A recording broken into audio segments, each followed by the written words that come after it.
You know, when I was a kid, I had a pet frog. What? Just give me a second. Let me tell you this, okay? I had this pet frog. His name was Froggy. He was my best friend in the whole world, the only thing I ever loved. And then I met you and Roger. And you guys really looked after me a lot more than you really had to. I'm terrible to you, Leo. No. It's okay. It's okay. You're my family. And my friends. You're not better friends than Froggy. You're just different. We interrupt this program to bring you a special report.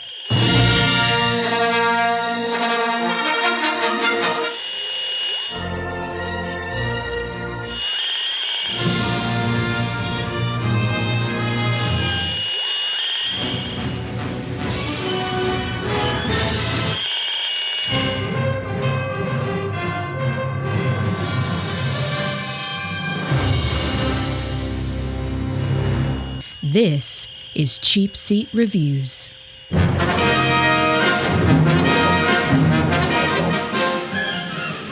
Hello, and thank you for listening to Cheapseat Reviews, the podcast that explores the Hollywood film industry for the greater good. This is episode 128, and today we're talking about Lethal Weapon 4. The fourth one, not the first, second, third. Now in Boone. But the fourth one. I am Sean Allred, and joining me tonight is Andrew Talk to the Hand Jemison. Hey, how you doing? Hey. Cornelius Mazel Tov, Logan. I'm getting too black for this shit. You say you're too black for this? I figured that was the entirety of Murtaugh's existence. No, okay. Pretty much, yeah. And Sam, it's fried rice, you plick Vector. Oh, dude, you took my little saying away from me. I knew you were going to do that, you jerk. I had it ready and everything. Oh, well, I'm sorry. Go ahead then. No, you're not. It's fried rice, you plick. Oh, okay. Yeah. Oh, funny. There you I go. heard that saying, I thought, Sam must be salivating. Hey, I understood him. An opportunity to insult the Asians. All right, who haven't we insulted in this great world of ours yet? Nice, Sam. They don't live in Michigan, I'll tell you that much. Vinegar strokes. That dude. So let's pull up a comfy chair and dive into the show. Cool. So this is 1998's Lethal Weapon 4, starring the Mel Gibson. Almost 20 years ago. That's crazy. I know, right? With your Danny Glover and your Joe Pesci. Who? Oh, yeah. He has finally made an episode of the podcast where when someone says, "Oh, Joe Pesci," we're actually probably meaning Joe Pesci. Yeah. So how many episodes did it take for him to make an appearance? 128. Which is surprising considering he's in quite a bit. Right, and some bad movies, and we've done a lot of bad movies. So absolutely. Yeah. It actually is kind of surprising we haven't done more of his, truth be told. So I think this is like our third. This is our third Mel Gibson movie with your Maverick and your payback, not paycheck, Andrew. Oh yeah, that's right. Yeah. No, not Andrew. It was Chad. It was. I do like the fact that the movie title's Payback, not Paycheck. Yeah. And Paycheck is Paycheck, not Payback. Right. I got them screwed up. Even I screwed up the titles. Second Danny Glover movie, I think Shooter was our other one. We saw Saw as well. Where he had the crazy lisp. Yeah, he did have that weird lisp in Shooter. But that's right, we did see Saw. Yep. Where he was see in. Saw? Yeah, that joke didn't get old at all that night. Not at all. We didn't use that a bit. But this is definitely our first Chris Rock movie. Right? That sounds right. Yeah. I think so, yeah. Yeah, I don't think we've done anything. We haven't done... Yeah, he ended up not being in Adam Sandler's thing, did he? That we watched. No, he wasn't in The Ridiculous Six. Okay. But I'm sure there's some sort of stand-up that could have been inserted. What the hell was that? Somebody cracks a whip. It sounded like a gunshot. That was my ice machine, sorry. Oh, jeez. It sounded really violent. Well, I figure if we're doing Lethal Weapon movie, that should be gunshots and explosions every couple all the minutes. time. Yeah, of course. Explodium. It's the 90s. What else can you expect? Yeah. All of those vehicles that got hit by trains were full of explodium, weren't they? Yeah. So I'm not gonna lie, because those of you who've been patiently going through this whole thing we call a podcast will know my movies are based on one-liners, explosions, and that's about it. So as long as those two things happen, I'm a pretty happy guy. So that should give you an indication of how pleased I was with this movie. Right. Well, so in case you're wondering, God, that movie's old, 20 years old. I have no idea what the hell Lethal Weapon 4 is. Fortunately, we have Andrew here to tell us more about it. With personal crises and age weighing in on them. Well, that was what? Was that a question mark? Weighing in on them? Let's try that once again. Yes, please. Okay. With personal crises and age weighing in on them, LAPD officers Riggs and Murtaugh must contend with a deadly Chinese crime lord trying to get his brother out of prison. Okay. Bum, bum, bum. That's pretty much the movie. I think that sums it up pretty well. It kind of spoils a little bit, I would think. A little bit. Yeah, sure. Has anyone not seen this before? Okay, good. Crickets. Yeah, crickets. Good. I would hope not. You know, with our taste in movies, this should be a no-brainer. Yeah, this is right up, I think, all of our alleys. And this was actually requested by listener Alan, who was on the Batman episode, Batman v Superman episode a little while ago. He said, hey, they're all streaming, so do the fourth one. I said, okay. That's how this works, ladies and gentlemen. You request a movie, and we do it. As much as we're like that. As much as we may love or hate the movie. So even that anonymous listener who we may or may not know who requested Final Girl. What was Final Girl. Yeah. You know, we did it. We did. We certainly did. And though we totally ripped that movie a new one. Her name is I'm just kidding. And her phone number and address. No. So no. Whoever she is, she's a tool. So anyway, so seriously, listeners, send us your movie request. We'll do it. We're, I mean, heck, all you gotta do is get on the show is to donate $25 to our GoFundMe account /Cheapseat Reviews. So clearly we are all Sam's Tires. Yeah, that too. If you just do that, then we'll get you on. No, don't do that. That's mean. Don't slash his tires because that's like a monetary, whatever. Just like deflate them because that just makes him late for work and pisses him off. There's no such thing as late to work. Somehow I think being late to work won't actually affect him. Well, no. Like I get the feeling Sam will just roll in and be like, hey. I will say this, one of my favorite things of all time, and I hope I remember this forever, was, Sam, it was one of your first, I think it was like your first year at your current job where you were actually teaching in front of people. And I called you just to call you one day, and you forgot your phone on silent, and like you were like 5 minutes in the beginning of your lecture, and all of a sudden, you had me as the Star Trek theme or something on your phone. And that starts playing, and so you call me back like an hour later. You're like, freaking call me right at the beginning, and I forgot to turn my phone on silent. So that was one of my happiest memories. I'm basically immune at this point. So. Yeah, at this point you are. Yeah. I've got immunity. That's pretty cool. It's not bad. It's not a bad thing to have at a job. Well, no, that's actually pretty accurate. Job security is good. You know who doesn't have job security? That would be Jet Li. Oh, yeah, okay. He did. He got a piece of rebar through the belly. So let's do our initial thoughts as we do. Again, we've all seen this. So Andrew, lead us off as you always do. Well, as you always have for the last 28 episodes. Okay. I don't know why I have to feel like I have to throw in that qualifier, but anyway. It's okay. All right. So when this came out, I was in 8th grade, and this was the first kind of what was this rated? Is this rated R? Oh, it's very, very R. Oh yeah. Yeah. That will be an example later on in the clips. Okay. This, I think, was the first rated R movie I was ever allowed to watch. And my dad and mom watched it with me, and of course my little brother was not allowed to watch it, but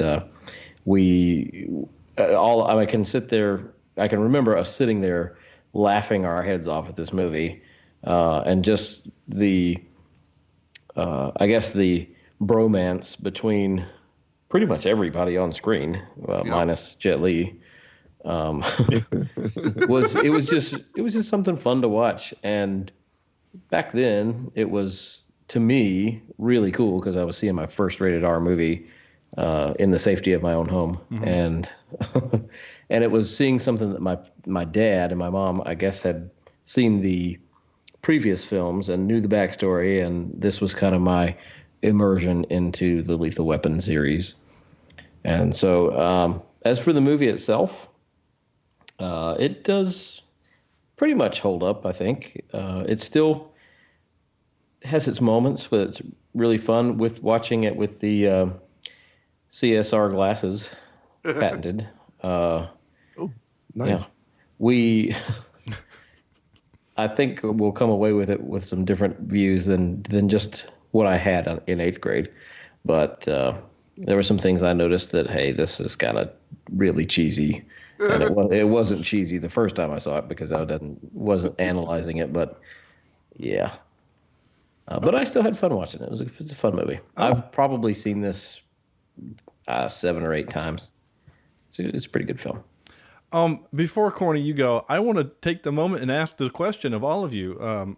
Do you guys, Andrew obviously just answered it, which made me think of it. Do you remember the first rated R movie your parents let you watch, or you watched on your own when your parents weren't home? As soon as Andrew said that, I know the first one I watched. Yeah, what was that? Is it Beverly Hills Cop? Oh, okay. How cool is that? Is that kind of why it became your favorite? No, I don't.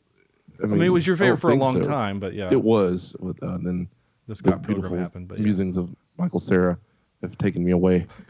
But no, I was just thinking about it. I was like, I watched Beverly Hills Cop maybe when I was 10, and so I was like, when? And so I go back. It's 84, and I'm going, I was friggin' 6. The hell, man! About in 84. Wow, dude. No. I mean, I watched it when I was 6. Oh, okay. I'm sorry. Hear you. 6. Wow, that's really young. I just Rated remember R, that being one of absolutely. Well, I just run off, and back in those days, you could just run off and do whatever you want. So as long as I'm being quiet, more power to me. Yeah, I guess. Sam, do you remember yours? Oh yeah, and it was. I was going to use it part of my thing here. The funny thing is this film, the Lethal Weapon series, has 2 things. It was the first rated R movie I ever saw. Was the original Lethal Weapon. Mm-hmm. Damn. And I believe that had the first sex scene I ever saw, which had boobies in them. Is there one in that one? I know there's one in the second one. Well, it's either one of the 2. I remember. Yeah, the second one is when he's having sex with the hot blonde in the trailer, and then the trailer gets all shot to hell afterwards. Sure, that's not the first one. I thought that was the first one because then he goes on a rampage. One. Yeah. But he has sex with the blonde who, because that's the guy from the Mighty Ducks is the one he ended up killing her. Yeah, well, it's whatever that one is. So maybe the shooting of the trailer was the first one. Yeah, I think you're right. Yeah. So that was my first rated R movie, and then of course, Lethal Weapon 4. I think I've mentioned it before on this podcast. Was my very first DVD I ever bought. Really, you might have mentioned. I've forgotten that. That's cool. Yeah. That was one of the first ones that I bought. Yeah. I remember mine too. Mine was. I'm slightly ashamed of this, but it was gone in 60 seconds. Don't be ashamed of that. Yeah. That is a great movie. I at the time I loved it. Oh man, I watched that movie for like 5 days in a row. It was awesome. My second one was Romeo Must Die with Jet Li. I actually this was the first one I was allowed to watch, but the first one I ever watched was Leprechaun. Ooh. And I was probably you got to see Jennifer Aniston though. Oh yeah, I was probably. I know I was in elementary school. It got to be like 5th grade, 4th grade, maybe. Yeah. So like 94. The first one where my dad was like, I was young. I don't remember the age, but I was young enough that I still needed a babysitter. So my parents were having like adult, double date, whatever, with the friends, and I had to go upstairs and hang out with a 16-year-old daughter. So I was probably like 8. Oh, yeah. No, because she was on the phone the whole time, and it was annoying and whatever. And she was watching, she was listening to the cassette tape of the Dirty Dancing, like over and over and over again. So like I hate that song because of this experience. But nice. I walked downstairs at the beginning of the movie, and then Dad said, if you want to stay and watch, that's fine. You have to watch it with us. It was the second Alien movie, Aliens. Ooh. Yeah, that movie actually kind of messed me up, man. That movie was Good job, Sam. terrifying. Dude, that's a rough movie to Yeah. start with. Good Lord. Yeah, It really so is. yeah, exactly. I think Mom was not there, so that might have been why. But then but again, I didn't really stay the whole time because it kind of scared me. So I guess really my first one where I sat all the way through with Dad would have been Die Hard. Yeah. So Yeah, I still have not been able to go to space after watching Aliens. I just can't handle it. you can't go to space. Yeah. That's the reason is that's- because of aliens, not for any other reason. No other reason other than my irrational fear of those aliens. Picking Yep. up okay, that's an interesting that's an interesting fear. Sorry, so I kind of hijacked the show there, but that was an interesting little thing I wanted to ask you guys, because there's certain kind of steps in our lives, like moments in our lives that I think we all remember, like, do you guys remember the first movie you ever saw in the theater? I do. Yes. What was yours, Sam? Mine was not the Velveteen Rabbit. The What's it original called? showing of Chitty Chitty Bang Bang? No, it was that 10-second of the train coming in black and white. No, down- yeah. down- Oh, the No. original version of Citizen Kane. Gotcha. Yeah. Nice, Sam. Oh, I was actually going even older. The one where they do the rocket to the moon. Yeah, well, no, that's getting there too. Yeah. That's getting into Old Rabbit. It had rabbits in it. It's a cartoon. It's not Velveteen. It's a really sad one where they get hit by cars. Watership Down. Oh, jeez. That was my first in Oh my God, that was in 1978. How'd that happen? You were born was like- then. I was like wow. Yeah, I remember specifically remember the rabbits getting hit by cars. In the theater? So- Maybe it was like a matinee showing of hey, It was come like a and dollar theater or something. Yeah. bring your kid and whatever. Okay. Yeah. Corny or Andrew, you guys remember? Dick Tracy. Nice. That's kind of a grown up movie too. Yeah, I was in kindergarten actually, or first grade. It was I think it was that summer between kindergarten and first grade. And my mom got free tickets, and somehow she got a yellow Dick Tracy hat. And the reason I remember it so well is because we got a flat tire on the way to the theater, and we missed like the first 10 minutes of the movie. Oh. But that was he's an alien. my first, and it was my first experience with where I thought that I might hang out with a girl, because it was this girl who was in my class, and my mom said, "Yeah, so and so is coming with us," and I was like, "Oh, awesome!" And then she didn't come. Oh. So Got stood up. yeah, Nice.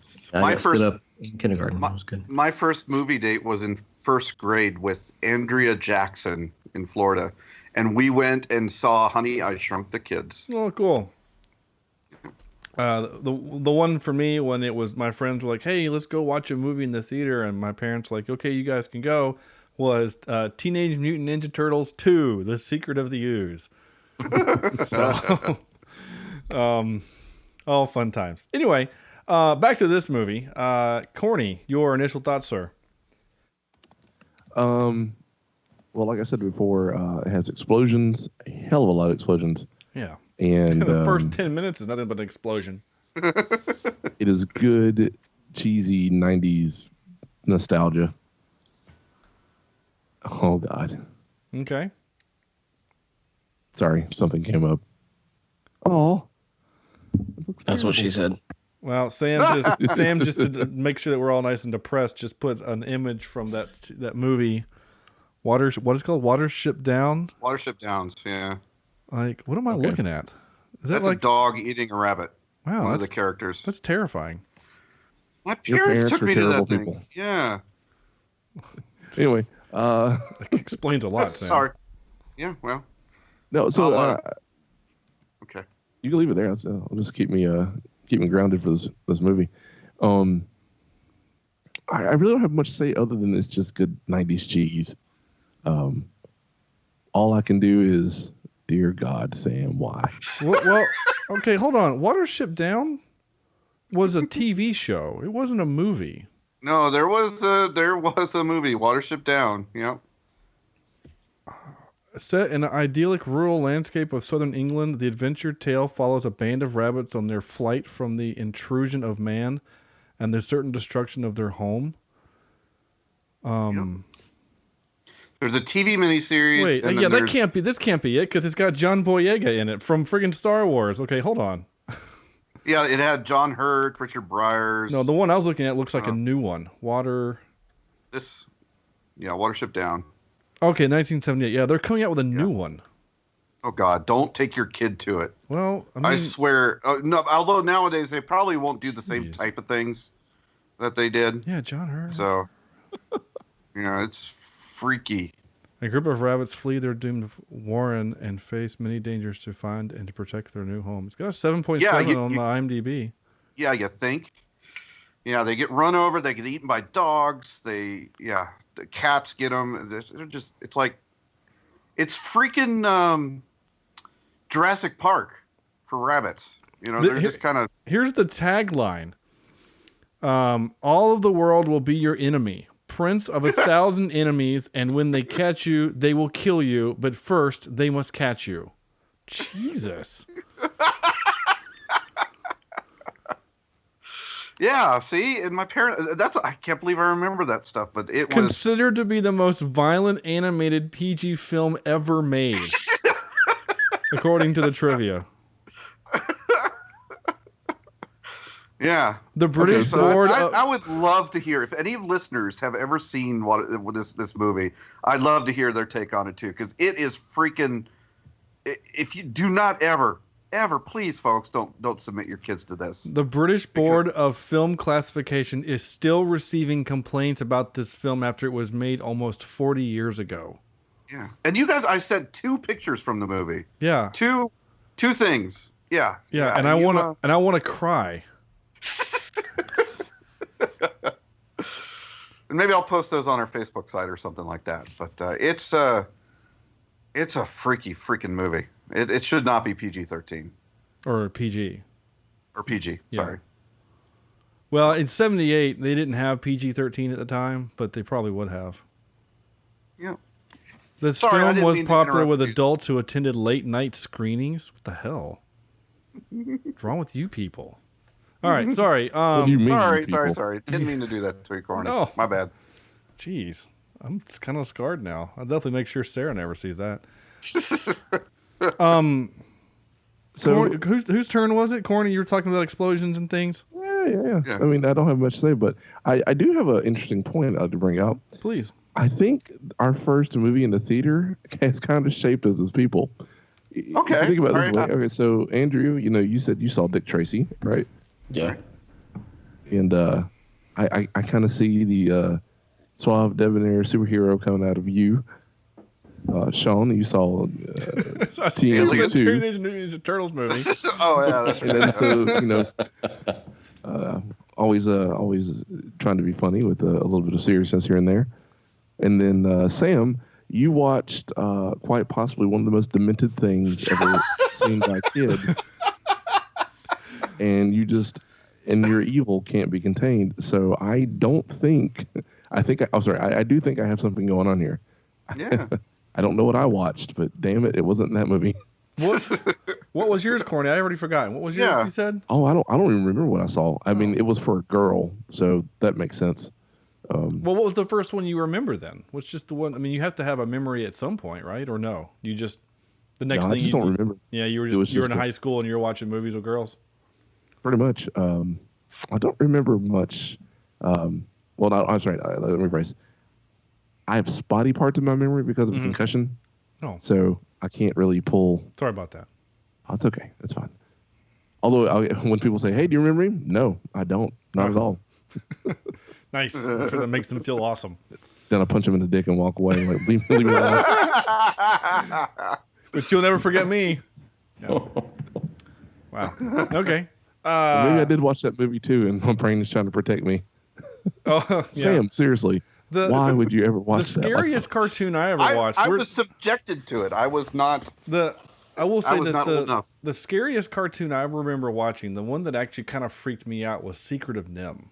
Oh Lord, yeah. That's kind of a grown-up cartoon movie, and with the rats with the fingers, like they're long. Yeah, well, and they're killing each other, freaking having sword fights and killing each other, and the owl with the head and Nicodemus, and like Secret of Nim is kind of a dark movie. Yeah. If anyone else has seen it. Like I like my coffee. Strong and black with a spoon. No black with a spoon in it. Yeah, man, it's been a while since we had an Eddie Izzard moment. I guess, yeah, Sam, on to your initial thoughts. Yeah. I say Lethal Weapon 4 was my first DVD, and it was, but it was only because it was the only one available at the store I went to. Nice. And I was desperate to actually use my brand new spanking DVD player that I just bought. Ooh, spanking. But that does not mean that I don't like this movie. This is a fun as heck movie. It's over the top. I love the dynamic that everybody has. You could tell they had fun filming this thing. And you could tell that everybody genuinely seemed to like each other, except, of course, Jet Li. But that might have been a language barrier at that time or whatever. But it's a fun little flick. It's got explodium. It's got car chases. It's got people fighting in mobile homes. It's a heck of a fun movie. And, if you're looking for an action flick, this actually has some good moments in it and some good ideas, I guess you could say. Certainly there are some, what is it called when you get just a plot resolution all of a sudden? It's an Ex Machina? No. Ex Machina. Yeah, like an Ex Machina. Like at the very beginning on the ship, when the ship passes their little fishing boat, it just happened to be in the right place. Well, that's not Ex Machina. That's, what is that? Plot hole. No, it's like when I know what you're talking about. It's like when a convenience factor or something like that. Or I can't. I know what you're talking about. My brain's not working either. Yeah, and there's a lot of that in this movie. Lord knows I've followed Sean for hours in the car, and I can never get him where a train is about to come, and I can push him onto the tracks. I've tried day after day after day. Every time he's in his car, I'm right behind him, but I still just can't seem to get the timing down right. That's actually impressive because the city of Lowell is actually flanked by 2 train tracks that are actually pretty heavily used. So it's almost more impressive that you haven't had that opportunity than the fact that you haven't succeeded. But that happens twice in this movie. Yeah. And, it's little stuff like that if you start questioning a little bit of the timing of things, it falls apart pretty quickly. Yeah. But it's fun. It's hard not to laugh. You root for these guys. The fights are a little 90s-ish, I guess you could say, especially with my CSR glasses on. Lots of punching. Lots of what do you call that? You're slapping meat. Wait, no, maybe not slapping meat. That's something we do. When you're talking about the sound design, right? When they're doing the Foley work, where the guys are actually in a meat locker punching a slab of ribs. Yeah, I know what you're talking about. Breaking celery and there's a lot of that there, and hands down, Jet Li would have killed everybody. Oh yeah, not even close. There is no doubt in my mind. He doesn't give them a chance.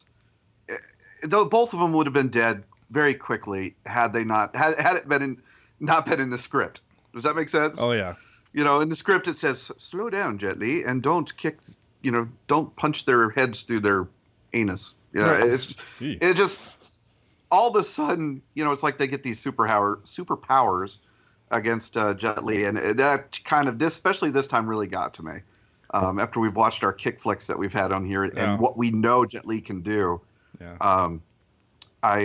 It kind of went over my head, but I enjoyed it. It's a lot of fun, and I'm anxious to hear what you guys think as well. Especially as we dissect some of this stuff. Right. I actually thought in that particular moment when I first watched it, I was like, "Oh, they're actually going to walk away." Like they actually realized he's gonna kill us. Like, we need to leave, or they were gonna pull Indiana Jones and just shoot him, or something like that. The fight scene that we got, the first time I saw it, I was like, that's not happening. Yeah. And so, to answer my own little question is like, does this movie hold up? I think it does. I had such fun with this. Yeah. I really did. And we've mentioned it before on the show. There are sometimes movies just catch me in the right day, in the right mood. I was rolling. I mean, I was in tears. I captured a couple of clips that they just got me. And I'm right there with you, Sean. I just started back to work after the summer, and it's been a busy, crazy day, and I watched it in several parts today. But it was like, it was the aspirin I needed for the headache that I was having. Sure. And that's what's great about film and movies itself, is that it can do that. You know, it can take us back almost 18 years to where we're watching this movie and where it worked. Because again, the stuff that worked then still worked now. I mean, it's funny, they're making fun of cell phones because they're getting so tiny, and now like cell phones, it's all about how big can your phone be, and like the stunt work still worked for me. Like, I was still impressed with, they had some dude on a table on the highway, like that was real. Yeah. So like that stunt work was cool and worked for me. And I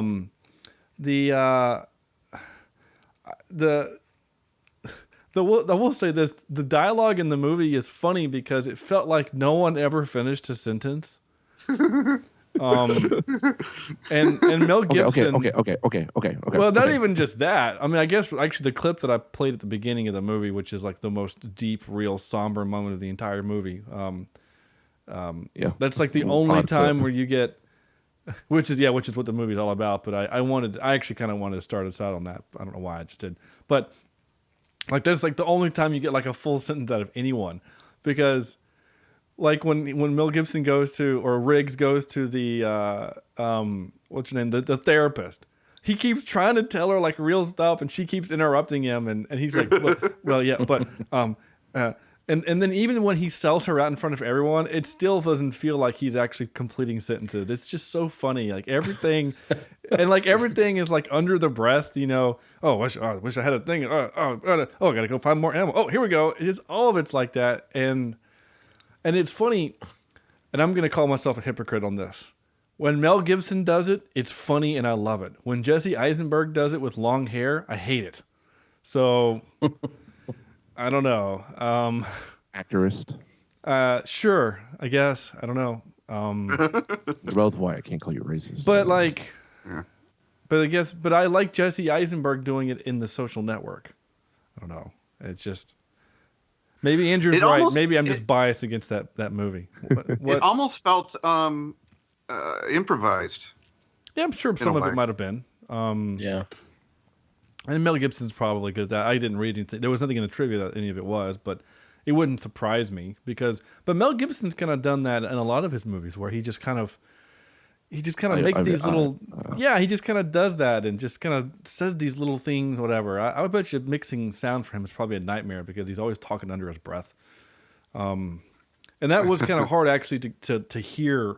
I had to have the volume on my TV cranked really high to hear when they were having like the serious conversations.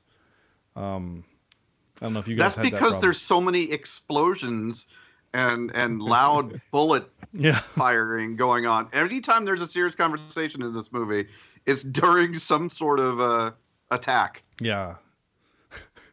Which that's the first time I've noticed that in this watch was, oh, okay, well they're in another firefight. Okay, they're gonna have to talk to each other we now. We need to have a serious conversation.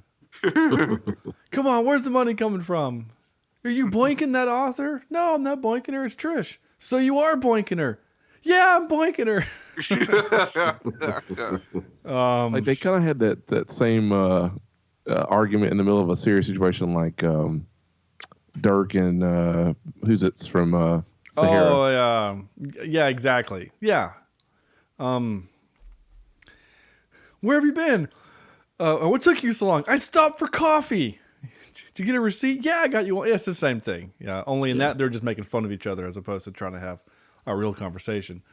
But But no, I like this movie a lot, and it's actually going to be hard pressed for me to actually disagree. Now, I remember when it first came out, I remember it being more silly than some of the other ones. Yeah. I mean, this is a bunch. I mean, just a big difference between the first one and this one. Yeah, like the first one's not really buddy cop. The first one I remember it being serious and kind of dark because Riggs is like clinically depressed and it's suicidal. Like, a little suicidal, and yeah. it's R because of the violence, whereas in this movie it's R because of the language. Yep. Yeah. The second one is where the tone changed a little bit, I think, and then the third one got a little silly and kind of magic with magic bullet that can go through steel. I mean, like bulldozer steel. And then we get a little more magic with this one with the fact that the two of them could beat up Jet Li. And in fairness, the only way Chris they Rock. And you have Chris Rock, yeah. Oh, Chris Rock. And I have to say, I did not enjoy Chris Rock in this movie. Really? I thought he was over the top and did not. I'm just not a big Chris Rock fan. Yeah. I think he's grating to me. He just. Ugh. I think going along with what we said before we started recording, a lot of this was his stand-up. Yeah. And it took me out of the movie hearing that because I thought, this is funny, but I would laugh at this maybe sitting on, in an auditorium while he's on stage doing this as a stand-up. Or watching it on HBO or whatever. Right. Not making it part of the movie because it really felt like stand-up. Yeah. It didn't feel like dialogue of a movie. Yeah. And maybe that's just a lazy writer saying, hey, say something funny here. You're a funny guy. Yeah. Yeah. That's all his script says. And say something funny. Right. And say something funny. This one said something serious, then say something funny. Yeah. Andrew, I'm glad you said that. I had forgotten that we weren't recording when I mentioned that. And I was going to forget to mention it during the recording was that, you're right. And the fact that you said it took you out of the movie, it did too for me. I was like, that's from his stand-up because I've seen that stand-up routine. And it's funny. I mean, the bit with the cell phones is funny, but yeah, it was a little awkward. I mean, I kind of felt like Riggs and Murtaugh. I was like, okay, why can we move on? And then he calls him on the phone, and then he gets mad at the phone and stuff like that. And that made me laugh. Every time I've seen this movie, when he calls Leo, I want to investigate some privates or something like that. I want you to investigate my privates. Yeah. And he says, what? And then he turns around and is like, shut the F up. And then they're like arguing back and forth on the phone still. It is pretty funny. It's the power of Pesci. It really is. Yeah, there are 3 moments in this movie. That's one of them that just made me laugh out loud. The other you mentioned about the therapist when she walks away and he, I will not go out with you. Yeah. That one. And then that might come up later. Yeah. The other one is, he keeps putting up the newspaper clipping of Murtaugh in his underwear. And he's like, guys, can we cut this shit out, please? Yeah, this is professional. We're captains here. This is your captain speaking. And then he walks away and he's putting the tape back up. Yeah. He's probably been doing that for 9 months. Oh, my gosh. So I think you guys will find this funny. So I'm watching the movie, and I got to make sure I get where I wrote it because the best way I can describe their relationship to relate it, if you've not seen the movie and you're listening to this show, and you've listened to the show more, a while, but you've not actually watched the movie, the best way I can describe the relationship is I am Murtaugh and Sam is Riggs. Because even though Sam is the old crotchety one of the two of us, Sam is usually the one that's giving me the most grief, and I'm usually the one just like, ugh. So, hey, I'll take it. That's right, Molly. Yeah, and Chad, I'm getting too old for the Sam. Chad would be the Joe Pesci of the group. I don't know. Corny, I'm not quite sure how you fit in. I'm sorry. I mean, Chris Rock. I could say, we could say Chris Rock, but that just might come across as racist. So a bit, because you act nothing like that character, and I wouldn't be angry for you to be my son-in-law. Just gonna say it, though you're too old for my daughter. So I was going to say, no. Not only would you be mad. Yeah. Anyway, let's get away from I'd be that. kind of creeped out. Yeah. Yes. Yeah, That would not be good. We're gonna get away from this topic. Anyway, so, crap. Oh, hey, Molly. Yeah. You gonna go take care of her? Yeah. I'll be right back. No, take your time. So that opening action scene. She's such a diva. I know, right? Always trying to steal the show. Opening scene, I thought it was hysterical and really great, and I love the fact that Iron Man made his debut 10 years before he actually built his Iron Man suit in the cave. But I wanted to know is how did he reload that assault weapon? No more? Okay. Sorry, Skype took a Carefully. dump on me, and I'm not sure what you're talking about. I'm sorry. Oh, I was talking about the intro of the movie where Iron Man came out and was shooting everybody, and I was like, how did he reload that assault rifle? It was kind of like Black Ops style. If you're holding one gun, you can always reload with the other hand. Yeah. Or maybe it was like in the Equilibrium. He just sticks his hand down and reloads that way. Anyway, dang it, Sam! I'm ready to play a clip, and he's taking forever. Actually, I did find it interesting that someone said, I'm going to wear some armor. That's part of the story. Someone's wearing armor Right. with a flamethrower. I'm here. I was just on mute. Sorry about that. No, of course you are. Oh, by the way, shout out to the Wilhelm scream. Oh, you mean it's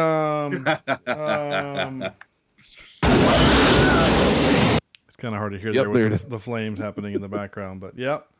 I have vowed that every time that happens on screen in a movie, I'm going to capture it, and by God, I got it. So again, it's hard to hear, but it's there it is in the background.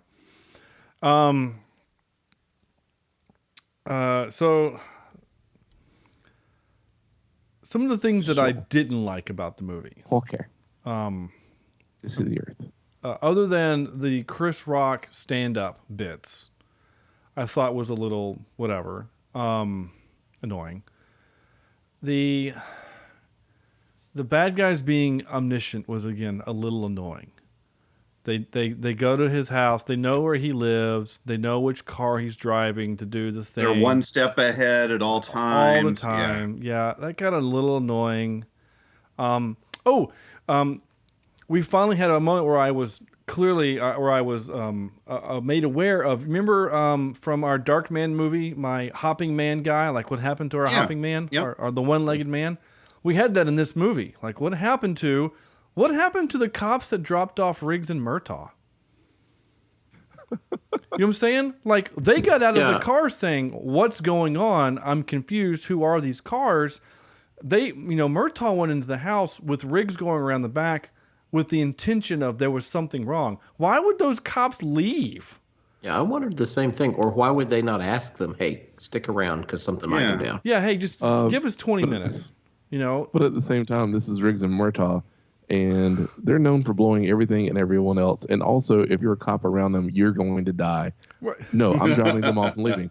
There's a perfectly logical reason why they didn't stay. Yeah. Well, yeah. When they literally go between the triad and some sort of Chinese officials and legitimately start a turf war. Yeah. They're pretty. They're asking for it. You mean at the end of the movie?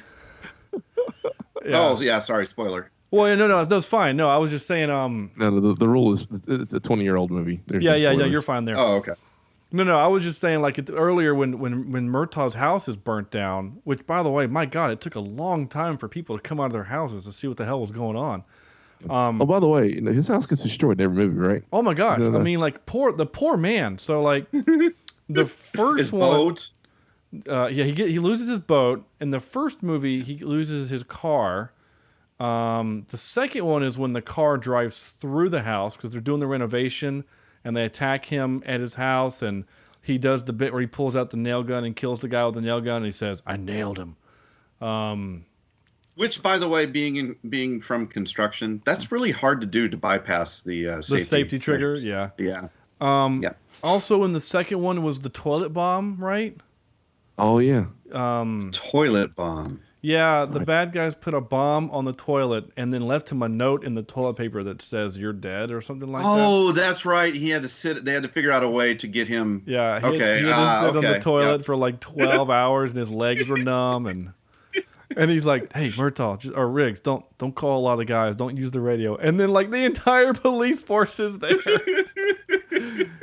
Oh my gosh. Yeah, I guess we're kind of like that, Sean. Yeah. I'd probably do the same thing to you. Yeah, I'm in a precarious No. situation and I'm like, "Hey, just call the local PD or whatever." And all of a sudden, like the FBI is there and there's new news crews and Sam's fired up the podcast, is doing a live stream and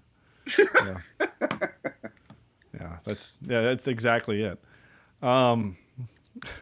That's okay. They did the gag where they didn't do it in the first movie, but it was like the 1, 2, 3 gag. They did it a bunch in the third movie. Like we're gonna go on 3. Is it 1, 2, 3 go or 1, 2 go on 3? Like they did that gag a little bit, which is funny, but they used go on 2. 2, we always go on 3. Not enough time for 2, just go. Or not enough time for 3, so that was a funny bit. Truth be told, there really isn't a whole lot about the movie that I really didn't like. I know, Corny, you were excited when you saw Pontiac actually doing something well. Sorry. Man, I love my Bonneville. You shut your mouth. There's actually a person that lives in Lowell that works at the little restaurant in town that drives a green Bonneville, same year. So every time I see it, I'm like, "Hey, Corny's at Christopher's."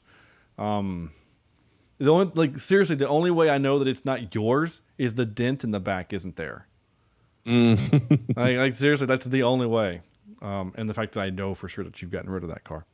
No. Oh no, she lives. Who's like your family of it still or something? It's staying with my brother-in-law right now, and I go visit her on weekends. That's weird. Okay, y'all ready for some clips? Let's do it. All right, here we go. First one. It was funny. Is he black? Too much armor on, I can't tell. No, not him. The father of the baby. Okay. Please let him be black. I love his response. Okay. Oh, that was great. Sorry, speaking of that moment, Yeah? how about the ye old racist cop? What do you mean? Right when they get to the cops are there and they're just kind of you got the one cop with the mustache. He's always like a cop in every movie you see him in, but he's giving a little speech and You mean after the INS guy? Yeah. He was he played Rob Schneider's dad in Deuce Bigalow. I know what you're talking about. Yeah. He's in a lot of stuff. You're right though. He was. I can't remember what I wrote about him, but yeah, what were you saying? Go ahead. It was just really, compared to the rest of the movie, it was really kind of out there how unreasonably racist that moment was. Like, it didn't need to happen, but it did. Yeah. Because you kind of got like a little bit of serious thing going on, and that's going on, and you got Murtaugh going, "Oh yeah, he ain't no slave no more." I'm like, damn, brother, you don't have to do that. Speaking of racist moments. Hey, man. Hey, how are you? So I thought this was kind of awkward for the end of the movie where they're getting married, them being married by a rabbi, and Mel Gibson. Oh, yeah. Oh, I didn't even think of that. That's hysterical. Yeah. Thanks for saying that, because that was the next thing I was heading to. Okay. Wow. All right. Hold on a second. We need to stop and be in awe of the man. So the racist INS guy, Richard Ryle is his name. He's from Wisconsin. He has been in 354 things. That is My way God. too much. In fact, he's in 23 things that are in either post-production or completed or currently filming over the next 2 years. 23 things. My God. Like, holy crap. And they're all movies. Now, they all might be like low-budget garbage, but I mean, he was in an episode of NCIS, but he's in a movie called Helen Keller versus Night Wolves? What the hell is that? Awesome. I wonder who won. I'm going to have to look it up. In yet another masterpiece by St. James, this film explores the true story that the government didn't want you to know about Helen Keller, how she really lost her eyesight and hearing. Night Wolves. Oh, that's awesome. Wow. Oh my god. I've always wanted an origin story on Helen Keller. Yeah, that's something we I need. finally get it. Oh my gosh. So he's in that. He's the sheriff. Sheriff? He's the sheriff. Sheriff. He's always playing a sheriff. He's in Odd Couple 2 as a sheriff. He was in Transformers Age of Extinction. He was theater landlord. He was the guy that they bought Optimus Prime from. That's right. My gosh, this guy is in 354 movies. Character movie. Character actor. I mean, the guy's working, so good for him. Anyway, I just wanted to applaud him for a second there, especially for that Helen Keller thing. That's great. Okay. Was somebody talking? I completely interrupted somebody, I think. No, it's okay. Okay. Next clip. What was this? Oh, so this is funny. This is a thing. I don't know why people do this, and Joe Pesci makes fun of this. But like, if you hand somebody a walkie-talkie, everyone starts using 10 code. 10-4, go buddy. What's your 20? So I don't know why people do it, but it's funny. Of course, then I actually really pissed people off because Corny and I had to learn actual 10 code when we worked at Carowinds. So then I'll say, that's a good, that's a 10-4. Give me a 10-17 to your 20, and I'll give you a 10-21. And people are like, wait, you actually know the 10 code? I'm like, I know some of it. Actually, I got fussed at work for using 10 codes. Really? Yeah. Last year we did registration. We were handling the registration. And security called and said, blah, blah, blah. And I said, ask blah, blah, blah, what's your 1020? And the guy goes, excuse me? I said, what's your 1020? You can just ask me where I am. I said, but I just did. With 10, I was like, it's with the walkie with 10 codes. And everybody looks around me and goes, we don't do that here. I was like, but it makes things a lot easier. I don't have to say, where are you, if I say 1020. Right. Oh, well, whatever. Yeah, when I first got to the university and I blew up the place. We had radios, I almost instituted you, instead of answering with your name, I was going to give everyone a number like we do at Carowinds. But then I realized that, no, I'm not going to do that. So, though my boss still does, because that was a system that was used 20 years ago. So she still she still refers to herself as Unit 4. Unit 4 to Unit 3, but no one knows who Unit 3 is. So she gets mad at Unit 3 for she'll literally say Unit 3 and then pause and then say Building Services, and then they'll respond. But no one knows who Unit, she still does it. And I don't know if she says she does it out of habit. We're talking about a habit that stopped 7 years ago. It's not like it stopped last week. Cocaine's a hell of a drug. Oh, joke, right? Anyway, probably shouldn't talk about my boss and drug use, since there are coworkers of mine that listen to the show. So, but they know what we're talking about. Anyway, so my point of this was Joe Pesci makes fun of some things nautical. Okay, you did say aft. Okay. AFT. Aft. And that's a word. In the back of the cabin on the right side, Leo. Well, why didn't you just say that to begin with, Roger? I love these people get around boats and water. All of a sudden, everything becomes nautical. A stern, a vast, you landloppers. Man, the bilge pump. What? Pump your ass. All right, Leo. All right. I didn't mean for that random beep in the middle. I'm not sure why that's there, but okay. I was like, wait, he didn't curse there. Yeah, I didn't curse. And you actually have to silence the audio if you're going to actually put the bleep over. Otherwise, you can still hear it. I love that by the stuff. way, I have a question for you guys. How many of you are familiar with the Animaniacs? Oh, yeah. Yes. Oh, yeah. Yeah. The Good Feather. The Oh, Pesto, yeah. Pesto. Oh, every time that he spoke, I just imagined him as a pigeon. Oh, yeah. Because they do that bit the whole time. He's like, hey, you're funny. He's like, funny how? Funny how? And when I hear to him, he does it every time. And of course, as a kid, you just think it's funny because the bird's beating up another bird. And the adults in the room are like, hey, that's funny because of the movie. So, anyway. This Joe Pesci. this was actually what happened.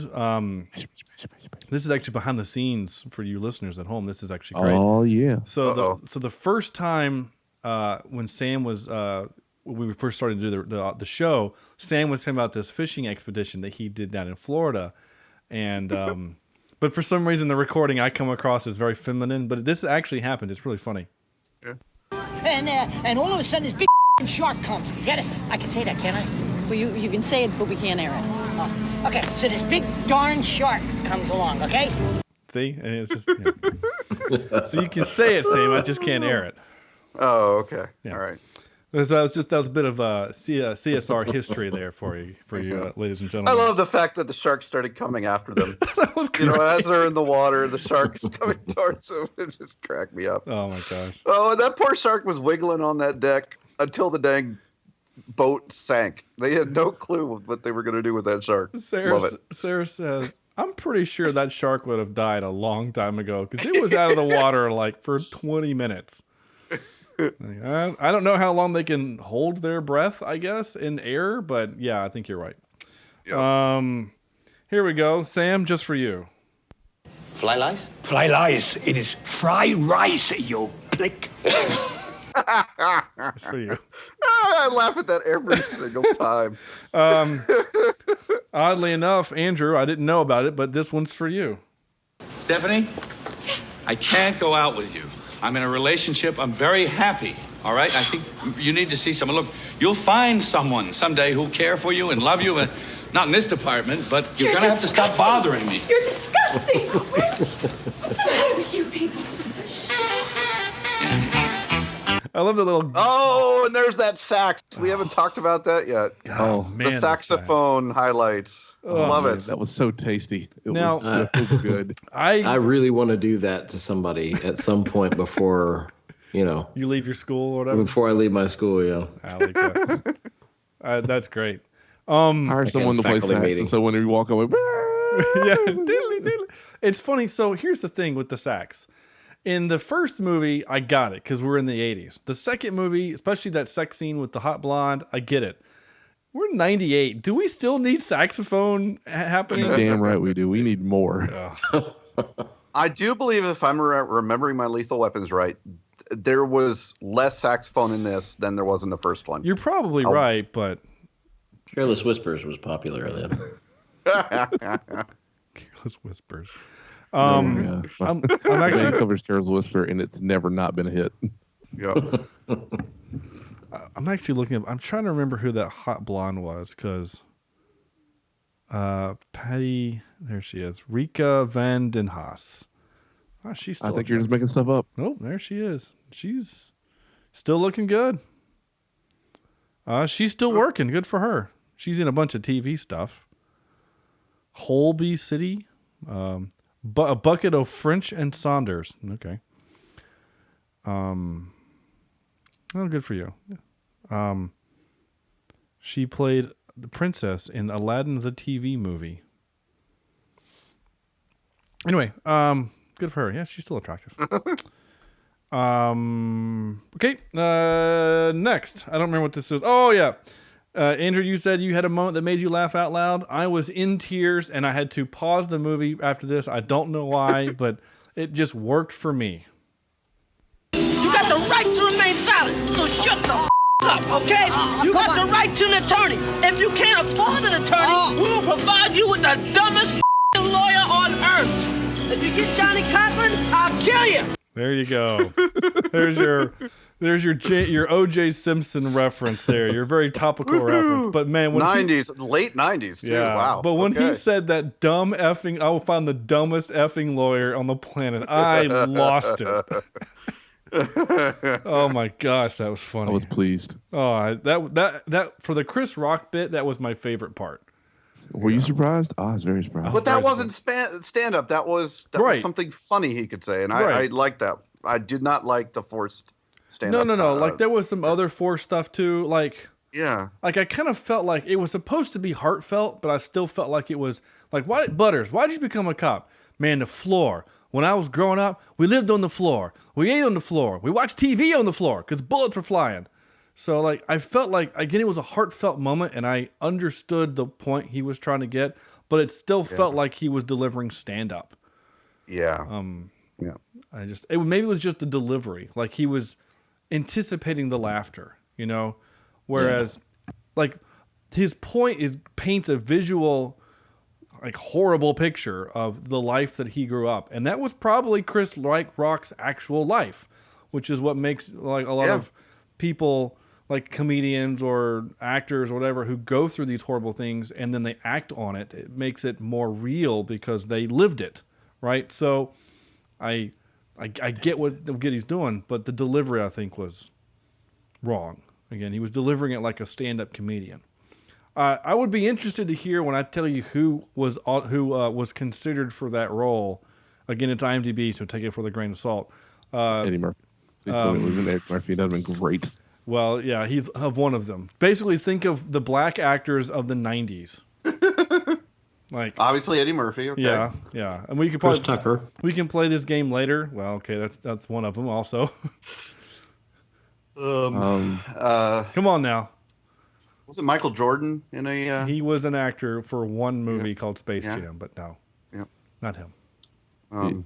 Single-handedly the greatest movie of all time. They're making a second one with LeBron. With LeBron James. Which supposedly people actually want Blake Griffin to play that part, which would be interesting. Chris Elliott. No, Chris. What?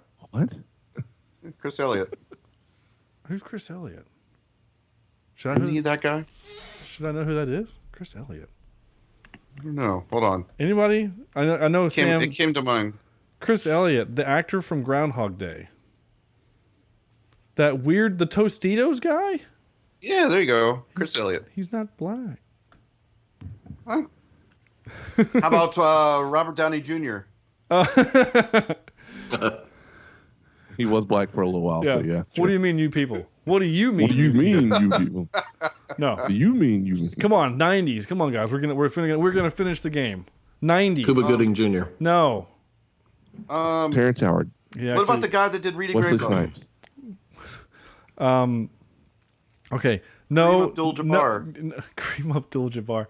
Did you say cream? What's the guy's name from? Okay, hold on. Let's Tim Meadows. No. He would have actually been pretty good. I don't know if I can see him as an action dude.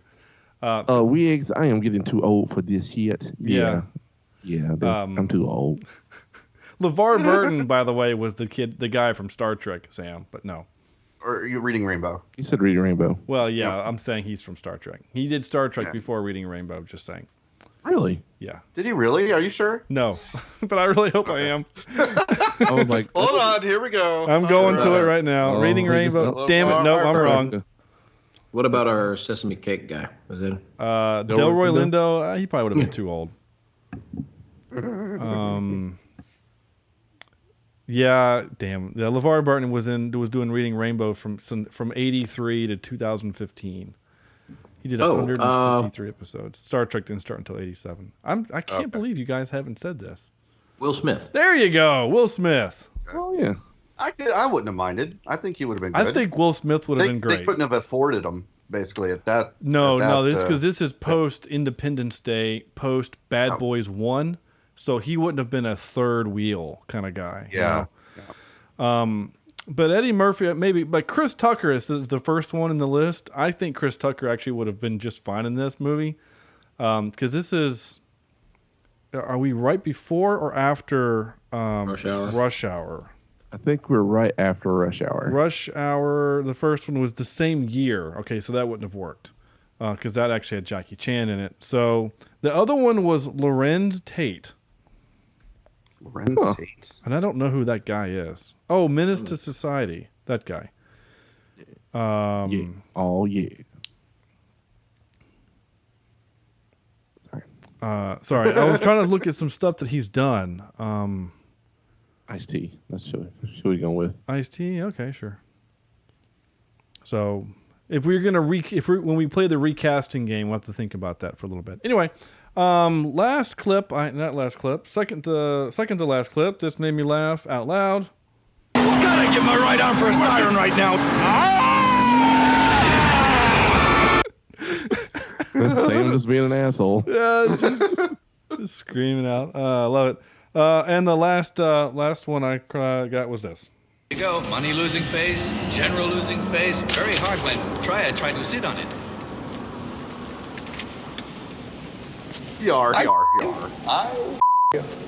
We you. It's beautiful.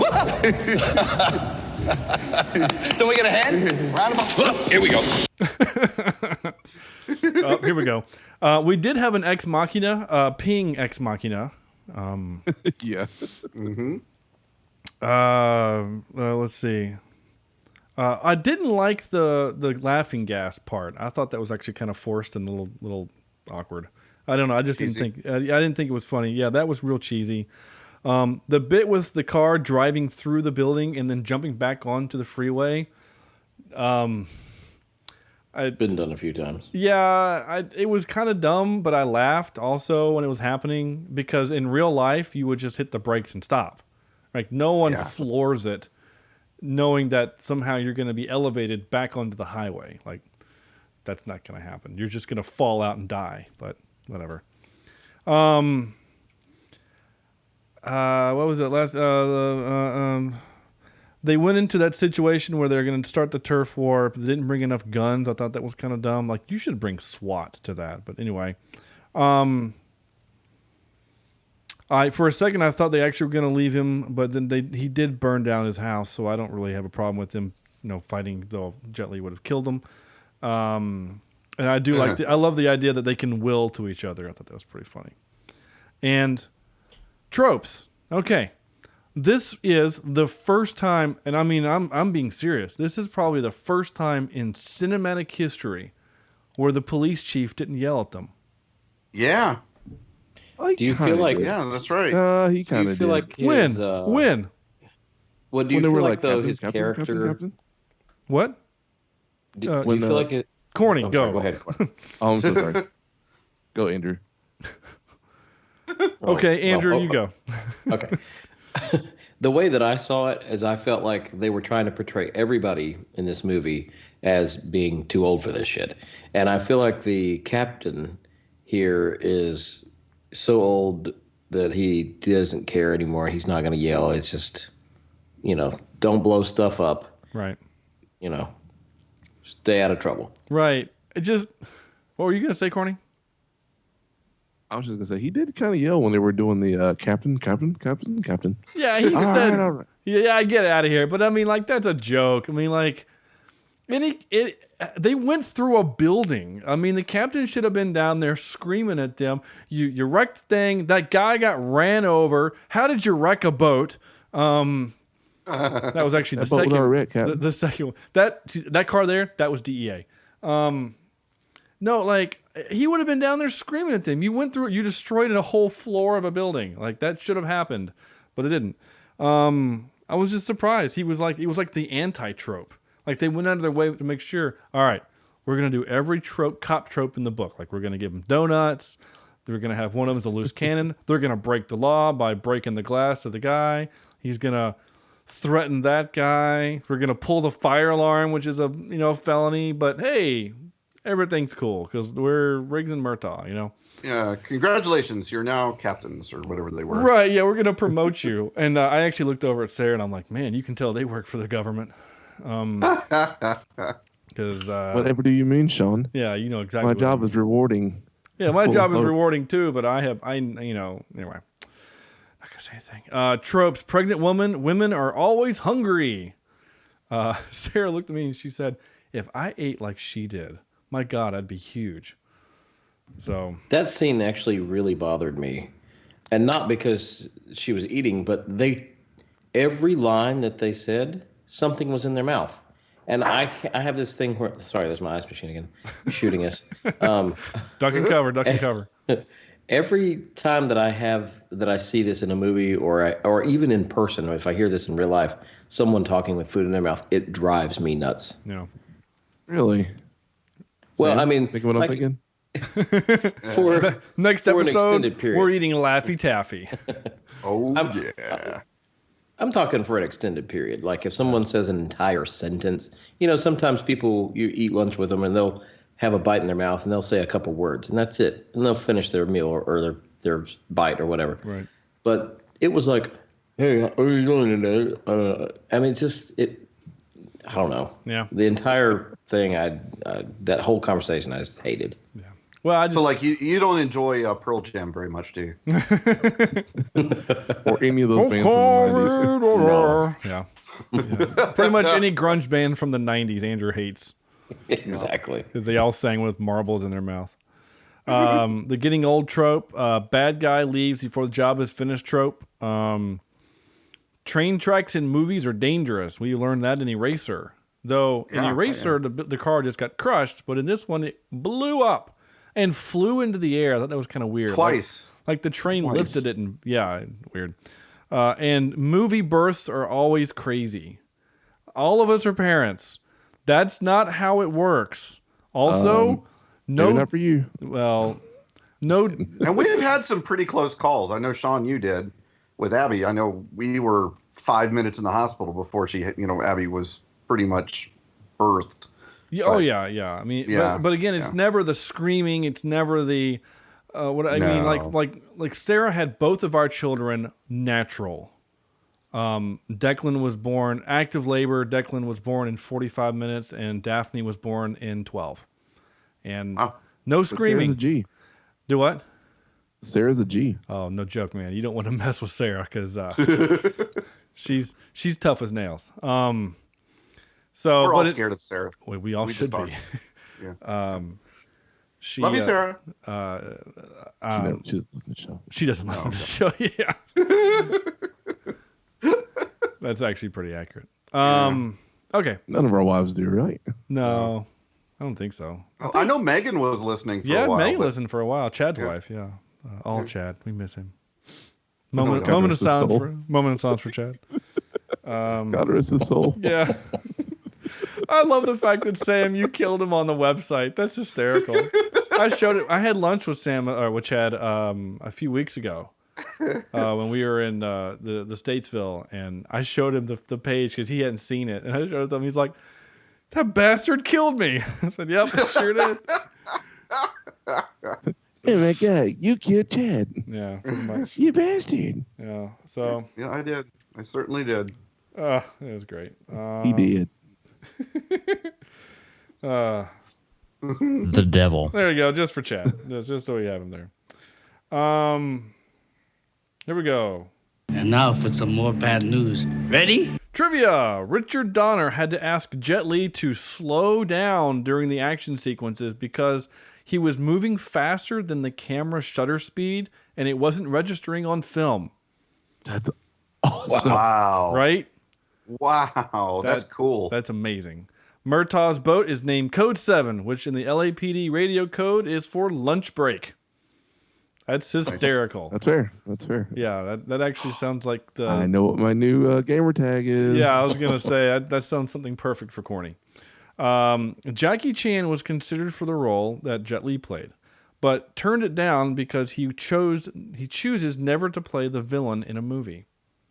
Interesting. Yeah. So he instead the same year did Rush Hour. So in fact, it's funny. I remember when this movie came out and they were doing promos and stuff and they were doing the late night circuit. I remember Jet Li saying he loved doing this movie, but kind of regretted it because it was the first American film he'd done. And people like see him in the streets and like would hate on him because he was the guy that beat up Mel Gibson. Oh, wow. So he had to like. But now people applaud him. Yeah, exactly. Now like, hey, good job. You're the guy that beat up that racist bastard. He did have such vigor. I know. He because then he had to go on and do a couple other movies then for people to be like, oh, you're actually pretty great. So Romeo Must Die is actually really good, and he's in it. Though they do a little weird CGI thing happening, and anyway, whatever, doesn't matter.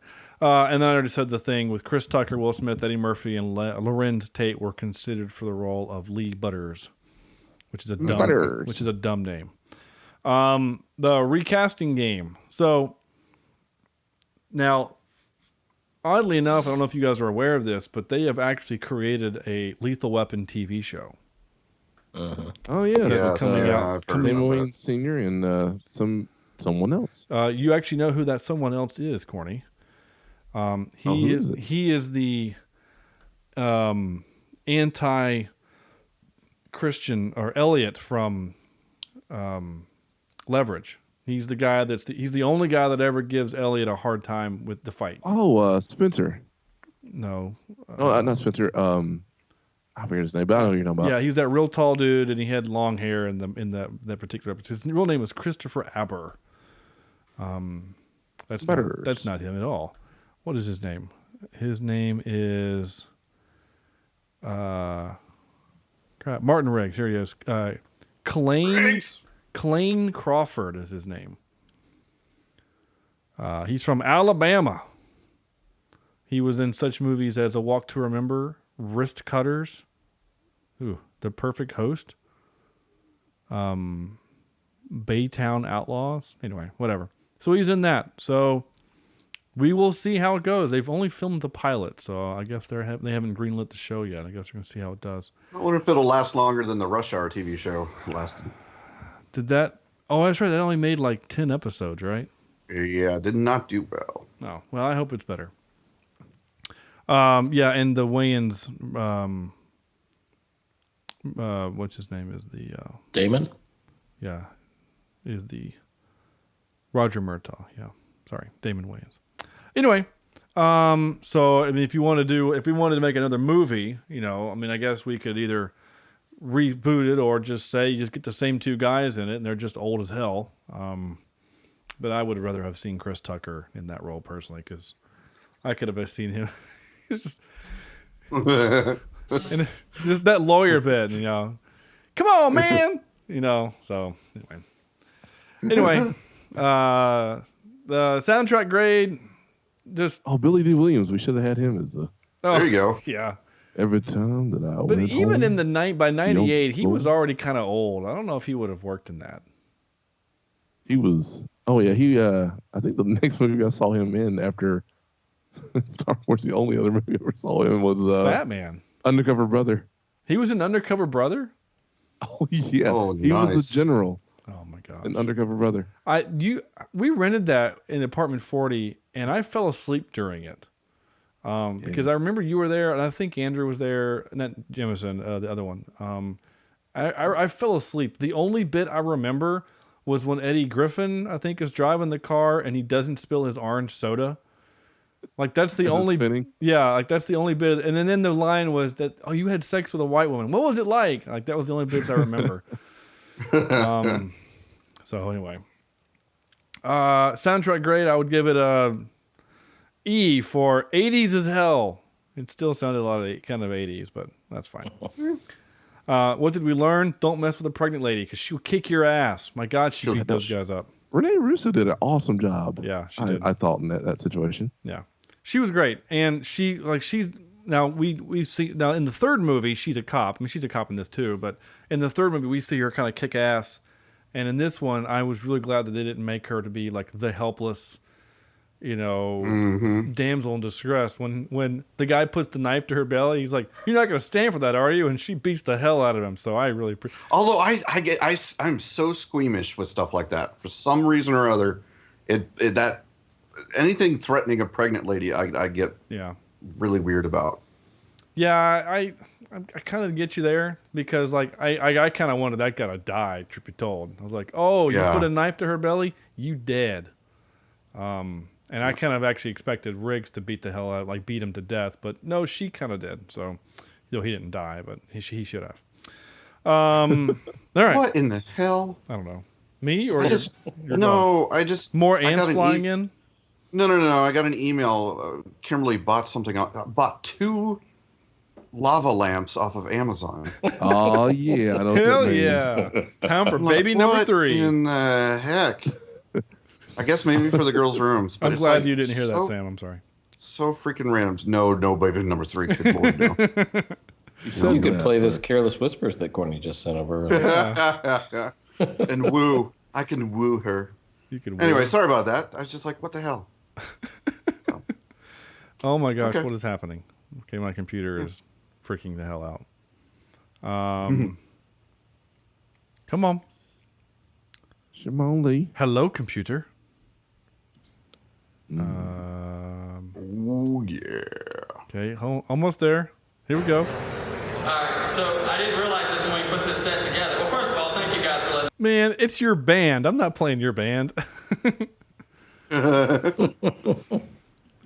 was going to play that Careless Whisper thing, but it's your band. So do you wear your band's shirt at a concert? No, actually, we don't have shirts. This is actually the first iteration of the band before the trio. that would be kind of funny to do that because you're in like 3 bands, so you should wear the band T-shirts of the other bands you're in with the different band you're in. You know, like when you're doing the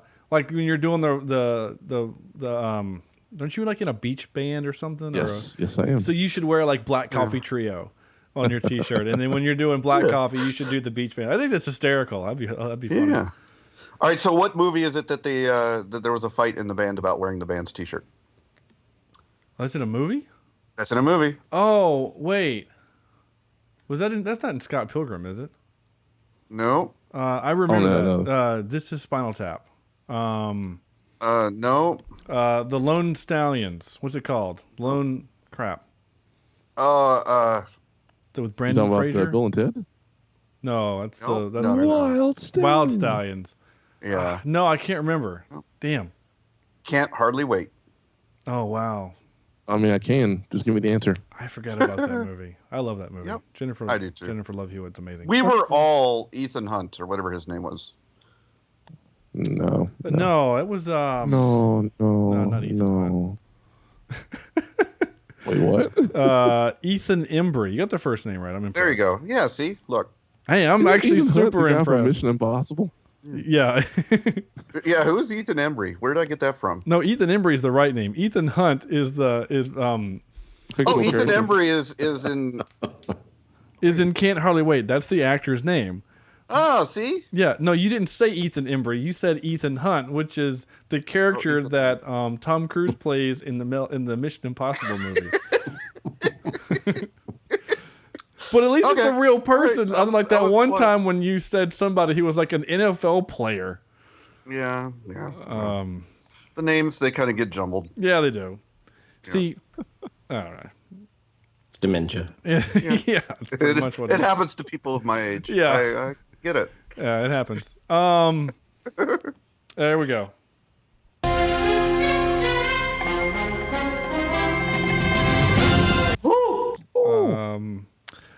We did top 3 Richard Donner films. This is a Richard Donner movie. In fact, this is like the second time we've mentioned Richard Donner in a couple weeks because we mentioned him in our BVS episode about the Superman 2. Neil Before Zod. So, Andrew, your 3 Richard Donner films. Okay. Number 3, Conspiracy Theory. Oh, good. I like that movie. That's another movie where Mel Gibson never completes a sentence. Right. Oh, and spoiler alert, Patrick Stewart's the bad guy. Son of a bitch. I know, right? He's hardly ever the bad guy. I know. Yeah. Number 2, The Goonies. Okay. And then number 1, Maverick. All right. Oh, yeah. You like the Maverick. I like Maverick. Okay. Corny. I'm sorry, what was the top 3 Richard Donner films? Richard Donner. You're going to have to go to Sam. I might have dropped the ball on this one. Okay. Sam. Okay. Yeah, sure. I'm ready. I've got my number 3 as a goofy 80s flick called Lady Hawk. Oh, yeah. That's with your young Matthew Broderick. Yeah, you've got your, not Forrest Gump. What is movie he was in? He was Ferris Bueller. Yeah. Start with an F. The lead actor, hold on. Before we go, and Corny will like this, if you've not seen that movie, the lead actor would be our hobo with a shotgun famed. Yay! Oh crap! I forgot his real name. Anyway, he's the main actor in that. I see. I haven't seen Hobo yet. So. Oh, he's great. That'll be another one we need to see. Oh, we gotta do that. That's gotta that needs to be on our Halloween list. The Tomahawk thing we need to see. Yeah. For Andrew's well-being and state of mind. My number two has to be Maverick. All right. heck of a lot of fun. I think we even did that on this podcast. We did. I can't remember. Yeah, we did a while back ago. in the days. My number one movie probably shaped as much as my childhood as Jurassic Park, Goonies. Goonies, yeah. I love the Goonies. I love it. I love it. I've watched it recently, and for some reason, it still holds up in my mind. It's just the perfect 80s kids movie. I love it. I love it. Corny, you ready? And I didn't know he was the director, Yes. and that was an exciting find. Right. For some reason I thought it was a Spielberg film, but Spielberg produced it. Yep. Yeah. Corny, you ready? You, Go ahead. all right. So I'm going to go with my number 3 as Maverick. Okay.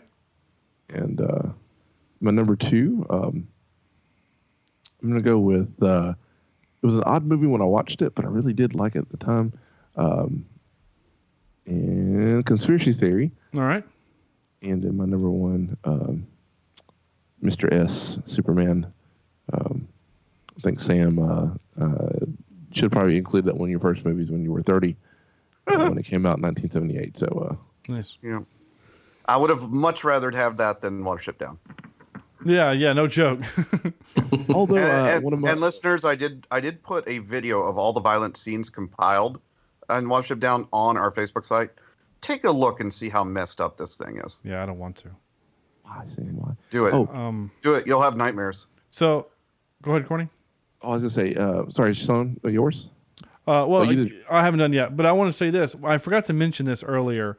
So this movie had multiple rewrites and had like rewrites during filming. Like originally the Butters character was going to be gay, which was kind of why they had a lot of those kind of funny homophobic references between him and Murtaugh. But then like halfway, like literally like the day of shooting first week, they changed it to what he would be the son-in-law. So that's why you kind of have a lot of these like weird, like homophobic jokes interspersed with us knowing the actual secret, which makes it funny. But anyway, Shane Black was one of the head writers for this movie, and he would be our Marvel connection because he directed Iron Man 3. So anyway, a little. Okay. He was the only Marvel connection I could come up with, and I didn't look very hard to see if there was a Star Trek connection, but I'm sure there is somewhere. Anyway, my number 3. So we've already said Goonies. Goonies is my number 1. Love Goonies. It's a great movie. Of course you would. Big fan. Yeah, of course I would. Yeah. Conspiracy Theory is my number 2. I like that movie. I like Mel Gibson. I like the black helicopters and Catcher in the Rye is a thing, and Julia Roberts is in it and all that stuff. But my number 3, reason why I went this order is because it's kind of a weird movie and one that most people have never even heard of. But I don't know why. I watched this a lot as a kid, and it really kind of affected me, and I love it a lot for some reason. It's called Radio Flyer. The wagon? Yeah. It's what it's... Interesting. Yeah, it's the story of Tom Hanks. Tom Hanks is narrating the story of him and his brother. The older brother, which is Tom Hanks' character, is played by a young Elijah Wood, like a 12-year-old Elijah Wood. So he looks exactly the same as he does. Yeah, now. he looks just like Frodo. Yeah, with short hair. And the concept is that their father dies when they're very young, and they move cross country, and then the mom meets this guy who the actor, you never see his eyes or his face, like you never see all of his face. He's just kind of this obscure whatever. But the actor that's actually playing him is Adam Baldwin, Jane from Firefly. But anyway. He's like super abusive of the youngest kid. Ends up going to jail because he puts the kid in the hospital. Comes back into the family, apologizes. Bless you? Somebody? Oh, yeah, sorry. Okay. And then comes back into the lives, and so the younger brother gets this idea that I need to get away from this guy because he's going to kill me. And so they take their Radio Flyer wagon and build an airplane out of it, and that's how the kid escapes this horrible situation. It's like a super serious movie wrapped around kids telling it, Interesting. So there you go. That's my 3. That's it. Cool. Our out of 10 now, right? Yeah, that's where we are. Out of 10. Andrew, your your ranking from a scale of 1 to 10, 10 being the best, 1 being rubber. What would you give this? I was just looking back through our list to see where I rank this among things that we've watched in the past. And I am going to put this around a 6 because I'm kind of comparing this to Bad Boys 2 in my mind. So I'm going to put this around a 6.35 in that area. All right. 6.35. How long ago was Bad Boys? That was one of our first ones, wasn't it? I don't remember. Right? No. No? Bad Boys 2 is our 58th episode. 58th. Wow. Yeah. Okay. It was so far back that I don't have a listing How far on the. back is it? I don't have a ranking for it in the the movie list. I'd have to go to the website for that. What did Andrew? Are you still looking at that? What was the ranking on that, by the way? Just curious. Ranking on Bad Boys 2 was a 6.375 for the group. Okay. Yeah, for the group. That's interesting. Okay. Corny. I'm going to give it a 8.6. Okay. It had my favorite things. Yeah, I hear you. Sam. I would give this probably a good 7.3 rebars pieces out of 10. Sure. That I lift you up on. Oh, yeah, and the blood squirts. Literally squirts. Yeah. I love how you've taken this really wonderful and holy song and then turned it into this moment when someone gets stabbed through the gut with a piece of rebar. Oh, that's great. Yeah. Yep. So 7. What did I say? 7.3. 7.3. Yeah. Yeah. I am a big fan of this movie too. I don't know why. Maybe on a different day I wouldn't have liked it as much. I'm going to give it an 8.25. Thank you, sir. Donuts that cops eat because cops eat donuts. Oh, thanks, Andrew. Yeah, that's it. There we go. So that's it. That's our movie. Thank you for listening. What are we doing next week? Oh, it's some movie that no one's ever heard of. It's called Jurassic Park. Woohoo! We are doing it. It is. This will be my 83rd time watching this movie, and I'm going to watch it. How do you know that? I've kept track. Why? He knows things. He drinks and knows things. Clever girl. Like, clever Sam. I am going to capture that, and just so whenever Sam makes a point, I'm going to play that. Clever girl. But I'm also going to keep the sound of him getting eaten. So, yeah. Awesome. Okay. Yeah. Like the crunching of bones and the screams. Yeah. No, yeah, we're doing Jurassic Park. So I said a while ago I want to kind of do at some point try to do all of our favorite movies. We did Serenity, but it didn't work. So we're on to Jurassic Park. It only took 100 and something episodes to get there, but Sam, we're going to do Jurassic Park for you. Oh dear. Okay. I think we should do Serenity again, because I have a lot to say about Serenity actually. Do you know? Okay. And it's stuff that you won't like, Sean. So, oh no. Oh yeah, you think so? Yeah. Oh, I know. Oh, you know. Okay. Well, I'm actually really interested to know, and I kind of want to put the movie on the list like sooner than later. Yeah. Wait, I thought we did Serenity. Didn't we do Serenity? We did, but remember it was because we forced Chad to watch it. Stardust was the one that we forced to watch. Did we force him to watch Serenity also? I thought we did too. Well, yeah, there's a lot of movies we've had to force Chad to watch. Well, almost all of these. Yeah. We did record it, but it was one of those where the recording had a lot of audio issues, and I couldn't recover the files, and so yeah, dude, put it back on. I'll talk about Serenity all day long. Yeah, I'll actually pal up with you, Sean, on this one. Yeah. I'm actually really super interested now to hear what Andrew says now that he threw that freaking teaser out there, just because I'm going to have to like mentally prepare myself not to attack Andrew personally.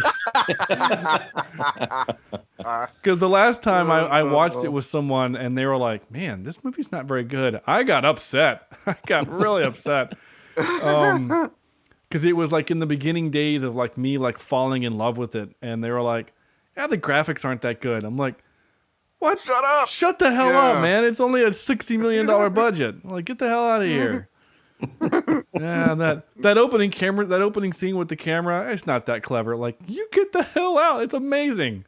Anyway, I'll try not to do that to you, Andrew, whenever that happens.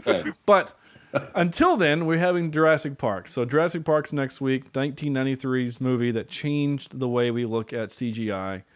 So there we go. I'm very excited about that.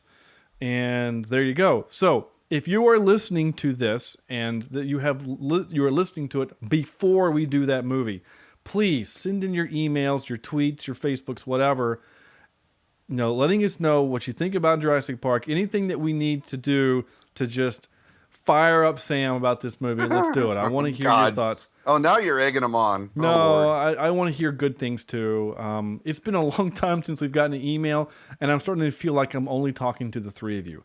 So, just if nothing else, really, there's just two of us because Andrew one falls of us asleep. is usually distracted. Yeah. Either actually between Corny and Andrew, it's usually just one combined. Whether Andrew is eating or Corny is playing Black Ops 2, you never know. So, not that any of those things ever happened during the show.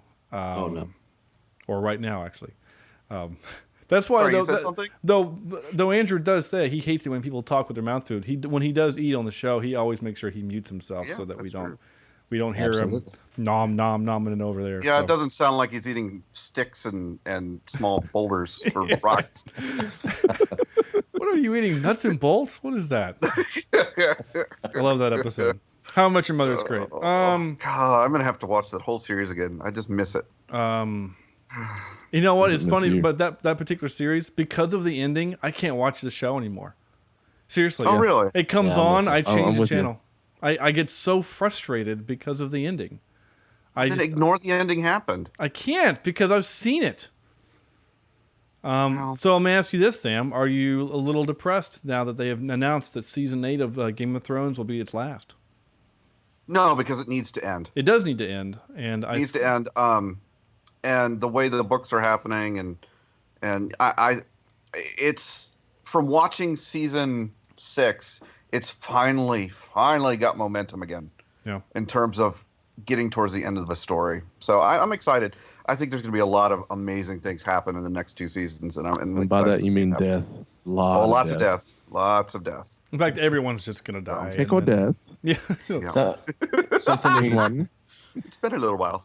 Something you guys need to watch if you haven't already. Oh my God, Andrew! We watch Bone friggin' what's his name? All right, Bone Tomahawk. No. Okay. Actually, I wasn't going to talk about that, but we should watch that too.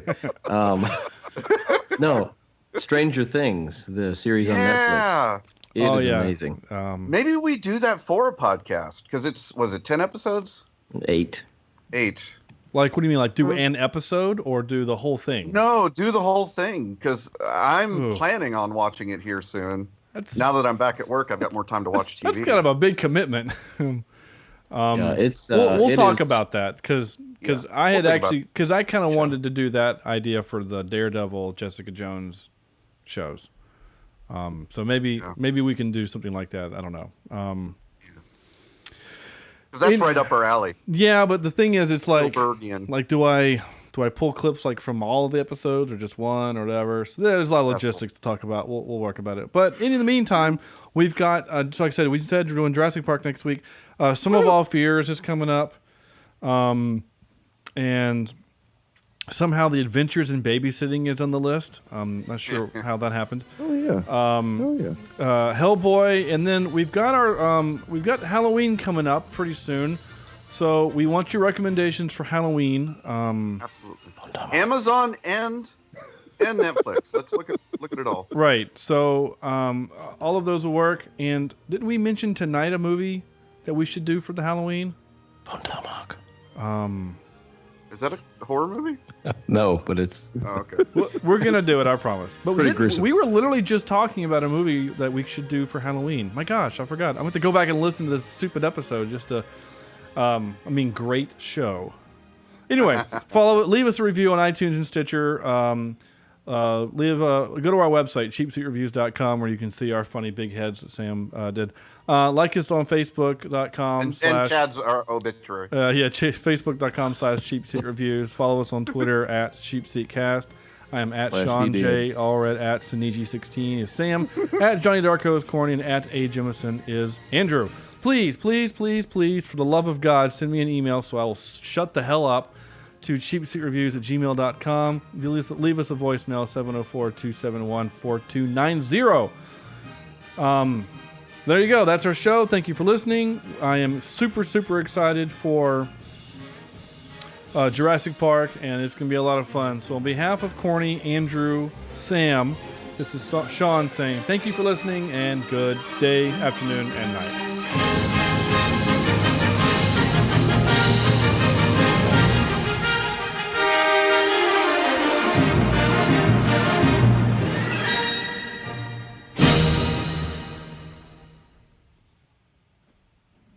I'm getting too old for this podcast.